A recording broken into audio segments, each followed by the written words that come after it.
नमस्कार। उत्तराखंड की खबरों के साथ हाजिर हूं मैं अनुपम। प्रदेश की हर छोटी बड़ी खबरों को लेकर अंकिता भंडारी हत्याकांड से जुड़े वायरल ऑडियो वीडियो मामले में जांच ने रफ्तार पकड़ ली है।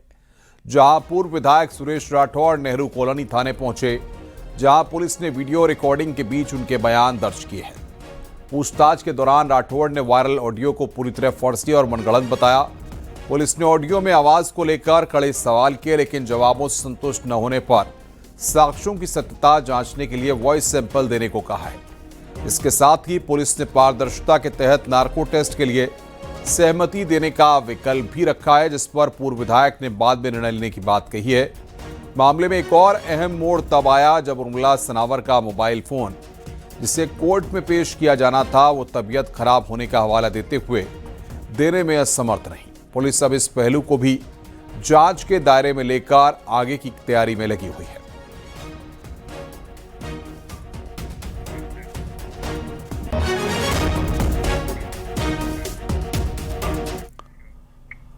अंकिता भंडारी हत्याकांड मामले में धामी सरकार द्वारा वीआईपी एंगल की सीबीआई जांच की घोषणा के बाद हलचल बढ़ी है।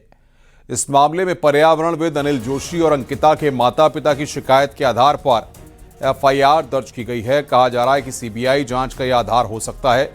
हालांकि सीबीआई की तरफ से दर्जनों केस लड़ चुके रिटायर्ड प्रोसिक्यूशन अधिकारी डीसी शर्मा से हमारे सहयोगी सत्येंद्र बर्थवाल ने बातचीत करके बहुचर्चित अंकिता केस में आगे के डेवलपमेंट्स को समझने की कोशिश की है। वीआईपी के सवाल पर डीसी शर्मा का कहना है कि कानून की परिभाषा में केस हियरसे यानी केवल सुनी सुनाई बातों पर टिका नहीं रह सकता। इसके लिए पुख्ता सबूत चाहिए। उनका कहना है कि अंकिता केस में हत्या मुख्य बिंदु था। आरोपियों पर मामला चला और सजा हो गई। अब मामला हाईकोर्ट में है और साथ ही सीबीआई जांच करेगी। ये भी केंद्र की मंजूरी के बाद होगा। मैंने एफआईआर पढ़ी, पूरी एफआईआर हियरसे एविडेंस के ऊपर लिखी गई है। कोई उसके अंदर डेफिनेट चीज नहीं लिखी गई। पता नहीं कि इन दफाओं में उन्होंने आईओ ने कैसे मुकदमा दर्ज कर लिया। ये मुकदमा दर्ज ही कुछ तो एविडेंस क्या हुआ एफआईआर में। भाई जैसे मर्डर होता है तो आप कहते हैं फलाने आदमी का मर्डर होगा, 302 होगा, आदमी नहीं मालूम, अज्ञात पे हो जाएगा। यहाँ तो पता नहीं एफआईआर दर्ज हुई कैसे, हियरसे के ऊपर है और हियरसे एविडेंस कोर्ट में एडमिसिबल नहीं है। ये तो सेंट्रल गवर्नमेंट को लिखेंगे, सेंट्रल गवर्नमेंट सीबीआई को भेजेगी, वो कागज भेजेगी, फिर सीबीआई वाले डिसाइड करेंगे हम कैसे प्रोसीड करना है और करना है भी है और नहीं भी करना। क्या करना है ये सीबीआई वाले डिसाइड करेंगे। अक्सर हरिद्वार में देर शाम एक कार में आग लग जाने से अफरा तफरी मच गई। यहां व्यस्तम रानीपुर मोड़ के पास खड़ी एक कार में अचानक आग लग गई और देखते ही देखते लपटें उठने लगी। गाड़ी में आग लगती देख यहां मौजूद लोगों में अफरा तफरी की स्थिति बन गई। इस दौरान पास में मौजूद पुलिसकर्मियों ने आग पर पानी डालकर बुझाने की कोशिश की। सूचना पर मौके पर पहुंची फायर ब्रिगेड की टीम भी पहुंची और आग पर काबू पाया गया।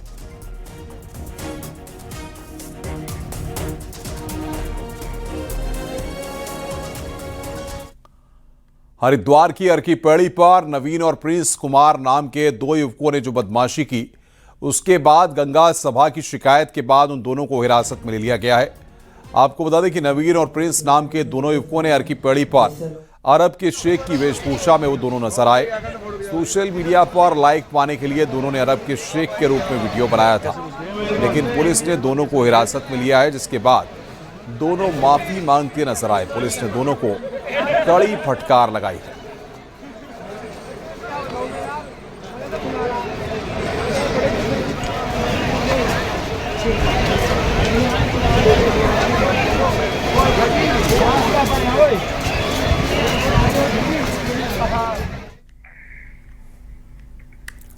हरिद्वार की प्रसिद्ध अर्की पैड़ी पर मंगलवार को अरब के शेख की ड्रेस पहने दो युवक नजर आए थे, जिसके बाद यहां पर इस पूरे मामले में एक्शन लिया गया।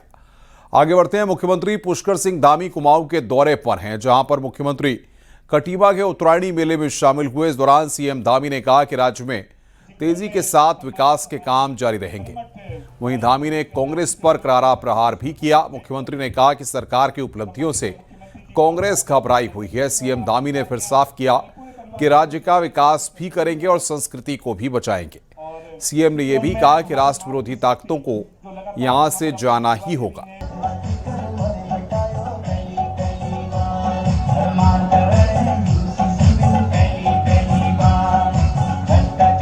आपका आशीर्वाद अपने इस बेटे को मिलता रहे। बात करने वाला मुख्य सेवक नहीं हूं, बल्कि जमीन पर काम करने वाला मैं सैनिक का पुत्र हूं, आप सबका बेटा हूं, आप सबका भाई।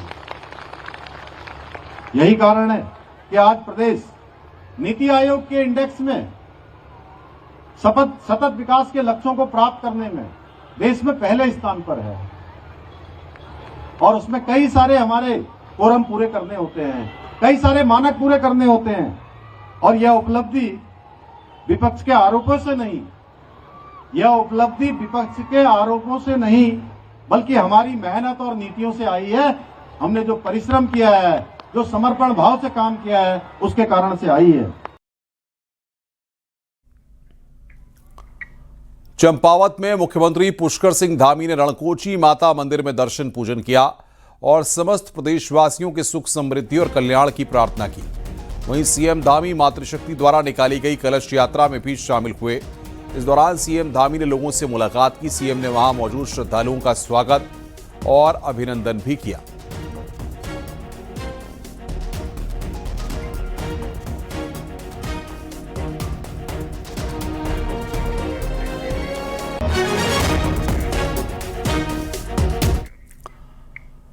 बरेली में उत्तरायणी मेले का भव्य आगाज हो गया है। अगले 3 दिनों तक चलने वाले उत्तरायणी मेले का शुभारंभ सीएम पुष्कर सिंह धामी ने वर्चुअली किया। मौसम खराब होने की वजह से सीएम धामी बरेली नहीं पहुंच पाए। इसके बाद सीएम धामी वर्चुअली जुड़े और लोगों को संबोधित भी किया। सीएम धामी ने कहा कि उत्तराखंड में विकास के काम तेजी के साथ किए जा रहे हैं। सीएम ने कहा कि उत्तराखंड को अपराध मुक्त करने का प्रण लिया है, जिसमें सबसे पहले धर्मांतरण पर पूरी तरीके से रोक लगाई गई है और इसके साथ ही लैंड जिहाद, लव जिहाद फैलाने वालों पर कड़ी कार्रवाई की जा रही है। इसके साथ ही पहाड़ों की जमीन को लैंड जिहादियों के कब्जे से मुक्त कराया जा रहा है।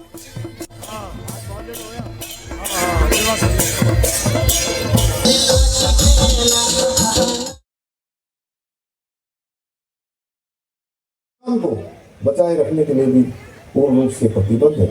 हमने प्रदेश में सख्त धर्मांतरण विरोधी कानून और दंगा विरोधी कानून लागू करने का काम किया है। साथ ही आज देवभूमि में लैंड जिहाद, लव जिहाद और थूक जिहाद जैसे कुकृत्यों पर भी करारा प्रहार किया जा रहा है। आप सभी को जानकर प्रसन्नता होगी कि अब तक 10,000 एकड़ से अधिक सरकारी भूमि को लैंड जिहादियों के कब्जे से मुक्त कराया जा चुका है। इसके अलावा हमने ऑपरेशन कालनेमी के माध्यम से सनातन धर्म को बदनाम करने वालों को कानून के दायरे में लाकर सलाखों के पीछे भेजने का काम भी किया है। इतना ही नहीं, हमने 250 से अधिक अवैध मदरसों को सील करने के साथ ही 500 से ज्यादा अवैध ढांचों को ध्वस्त भी किया है। एक ऐतिहासिक निर्णय लेते हुए हमने मदरसा बोर्ड को समाप्त करने का काम भी किया है। जमीन धोखाधड़ी मामले में परेशान होकर आत्महत्या करने वाले किसान सुखवंत सिंह के भाई से सीएम पुष्कर सिंह धामी ने फोन पर बातचीत की और परिवार को ढांढस दिलाया। सीएम धामी ने परिवार को आश्वस्त किया कि सरकार पूरी पारदर्शिता से जांच कर रही है और दोषियों को छोड़ा नहीं जाएगा।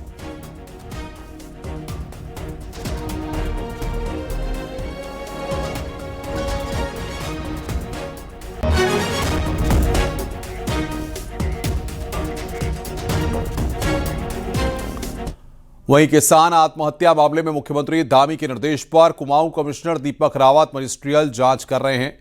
इस मामले में आईटीआई थाने के 2 पुलिस अफसर सस्पेंड हो चुके हैं, जबकि 26 अन्य लाइन हाजिर किए जा चुके हैं। मामले की जांच के लिए एसआईटी की घोषणा भी हो चुकी है, जो 15 दिनों के अंदर अपनी रिपोर्ट देगी। इधर मंगलवार को उधम सिंह नगर जिले के प्रभारी मंत्री गणेश जोशी किसान सुखवंत सिंह के घर पर पहुंचे। उन्होंने परिवार से बातचीत की और उनको सांत्वना दी। दूसरी तरफ कांग्रेस अध्यक्ष गणेश गोदियाल और नेता विपक्ष यशपाल आर्य भी मृतक किसान के घर पहुंचे। कांग्रेस ने आत्महत्या के लिए दूसरों के खिलाफ कड़ी से कड़ी कार्रवाई करने की मांग की है।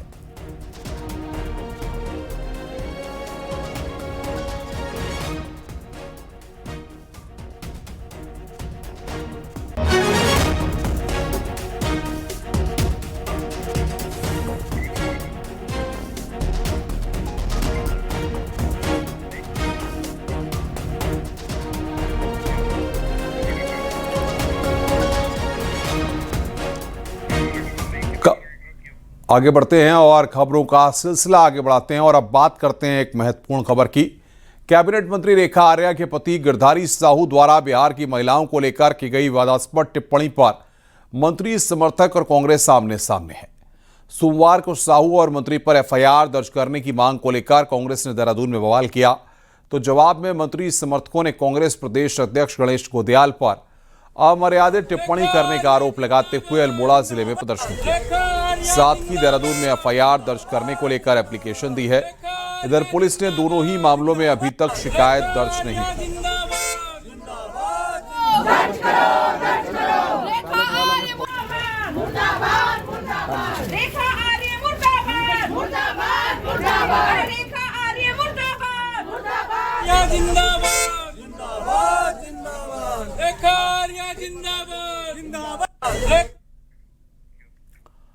साल 2025 में उत्तराखंड में आई आपदा में प्रदेश को 15,000 करोड़ से ज्यादा का नुकसान हुआ है। उत्तराखंड सरकार ने आपदा के बाद करवाए पीडीएनए यानी post disaster need assessment report को राष्ट्रीय आपदा प्रबंधन प्राधिकरण को भेज दिया है। इसमें डिटेल के अनुसार राज्य को आपदा से हुए नुकसान का ब्यौरा शामिल है। रिपोर्ट के अनुसार प्रदेश को 4,000 करोड़ का प्रत्यक्ष रूप से नुकसान हुआ है। सामाजिक क्षेत्र में 5,000 करोड़ का आर्थिक नुकसान हुआ, जिसमें आवास, शिक्षा, स्वास्थ्य सबसे ज्यादा प्रभावित हुए हैं। स्वास्थ्य के क्षेत्र में 2,500 करोड़ का नुकसान हुआ है। इंफ्रास्ट्रक्चर क्षेत्र में 6,000 करोड़ का आर्थिक नुकसान, जबकि पर्यटन में 7,000 करोड़ का नुकसान हुआ है। इसके साथ ही केंद्र सरकार से 11,000 करोड़ की सहायता पुनर्वास, निर्माण और बेहतर निर्माण के लिए जरूरी माना है।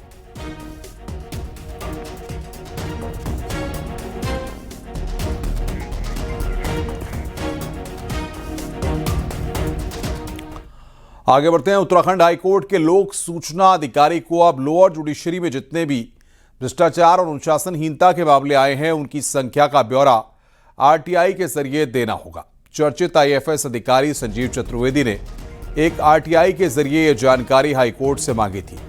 संजीव चतुर्वेदी ने हाईकोर्ट से पूछा था कि उत्तराखंड में लोअर जुडिशरी से जुड़े हुए भ्रष्टाचार और अनुशासनहीनता के कितने मामले इस समय लंबित चल रहे हैं। संजीव चतुर्वेदी ने आरटीआई में केवल ऐसे केसों की संख्या का विवरण मांगा था, लेकिन हाईकोर्ट के लोक सूचना अधिकारी और प्रथम अपील अधिकारी ने इसे गुप्त जानकारी बताते हुए देने से इनकार कर दिया।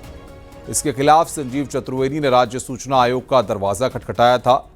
संजीव चतुर्वेदी की इस अपील पर सुनवाई करते हुए मुख्य सूचना आयुक्त राधा तुड़ी ने हाईकोर्ट के लोक सूचना अधिकारी को निर्देश दिए हैं कि 1 महीने के भीतर ये जानकारी आवेदनकर्ता को उपलब्ध कराएं, क्योंकि इसमें किसी केसों से जुड़ी कोई निजी जानकारी नहीं मांगी गई है, इसलिए संख्या का विवरण दे दिया जाए।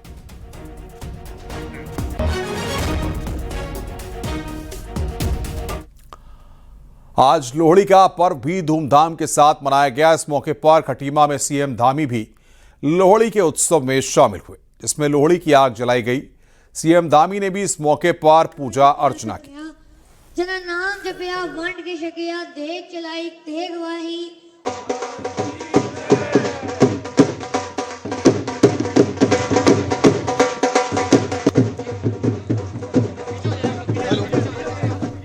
तो लोहड़ी के पर्व में यहां पर सीएम शामिल हुए। खटीमा में लोहड़ी का उत्सव मुख्यमंत्री पुष्कर धामी के द्वारा मनाया गया। लकड़ी में आग लगाकर पूजा की गई। ये तस्वीर इस वक्त हम आपको दिखा रहे हैं।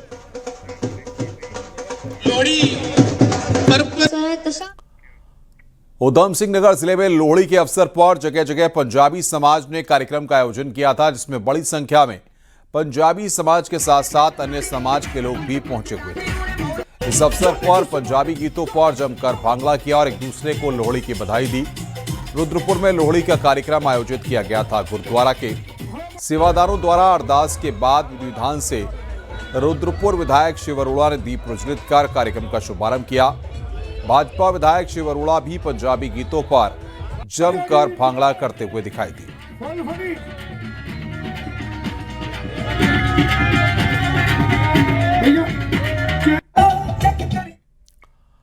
देहरादून में wild life institute of India में गंगा में जीव संरक्षण को लेकर एक कार्यक्रम का आयोजन हुआ, जिसमें केंद्रीय जल शक्ति मंत्री सीआर पाटिल भी शामिल हुए। उन्होंने कहा कि नदियों के संरक्षण और संवर्धन के लिए पॉजिटिविटी के साथ काम किया जाए। उन्होंने बताया कि लंबे समय से चल रहे गंगा बेसिन में कछुआ संरक्षण को लेकर चल रहे प्रोजेक्ट को अब जल शक्ति मंत्रालय में शामिल कर लिया गया है। वहीं गंगा संरक्षण, जलीय जैव विविधता, सामुदायिक सहभागिता और आजीविका आधारित संरक्षण मॉडलों पर उन्होंने रिसर्चरों से भी बातचीत की है। इसके साथ ही उत्तर प्रदेश में गंगा घाटी में संकटग्रस्त कछुओं के संरक्षण पर भी रिपोर्ट जारी की गई है। जल में क्या पोल्यूशन है हमें पता नहीं है। हम मानते हैं कि गंदा हो गया है, मगर अलग अलग इंडस्ट्री से पोल्यूशन आता है। कोई ब्रास इंडस्ट्री से आता है, कोई चमड़े के इंडस्ट्री से आता है। तो उसको दूर करने के लिए जब हमारे वो पेट में जाएगा या उसके अंदर जो डॉल्फिन है, कछुए है या बाकी जो मछलियां हैं, उसको कैसे बचाया जाए उससे, उसके लिए यहाँ जो शोधकर्ता वो बताएंगे और उसके ऊपर काम किया जाएगा।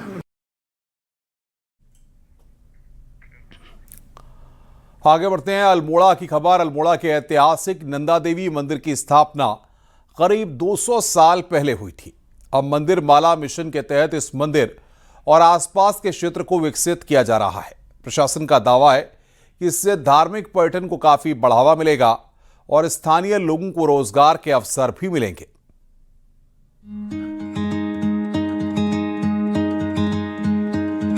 अल्मोड़ा के नंदा देवी मंदिर में विकास काम तेजी से चल रहे हैं। डीएम अंशुल सिंह ने अधिकारियों के साथ मंदिर परिसर का निरीक्षण किया।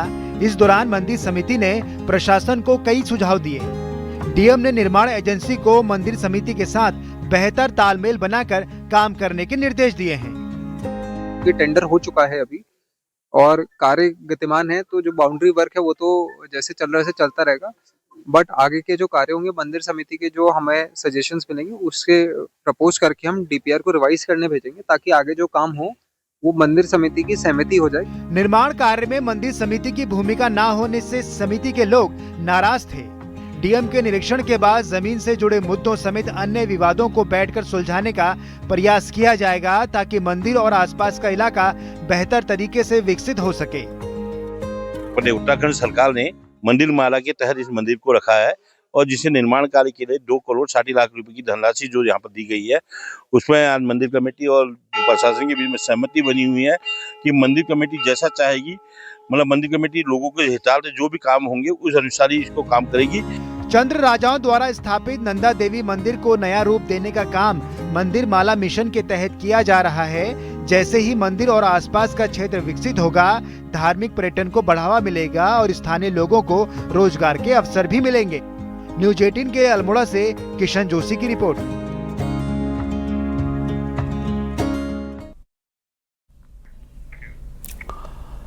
बागेश्वर जिले का ऐतिहासिक और प्रसिद्ध उत्तरायणी मेला मंगलवार को रंगारंग सांस्कृतिक झांकियों के साथ विधिवत शुरू हो गया। मेले को लेकर सुबह से ही उत्सव का माहौल था। पारंपरिक लोक नृत्य और सांस्कृतिक प्रस्तुतियों ने मेले के शुभारंभ को काफी यादगार बना दिया। नुमाइश खेत मैदान में आयोजित उत्तरायणी मेले का उद्घाटन कैबिनेट मंत्री सौरभ बहुगुणा ने किया। इस दौरान मंत्री सौरभ बहुगुणा ने उत्तरायणी मेले को कुमाऊं की सांस्कृतिक विरासत का अहम प्रतीक बताया। सौरभ बहुगुणा ने यह भी कहा कि उत्तरायणी मेला धार्मिक आस्था के साथ साथ लोक संस्कृति, पर्यटन और स्थानीय व्यापार को बढ़ावा देने का माध्यम है।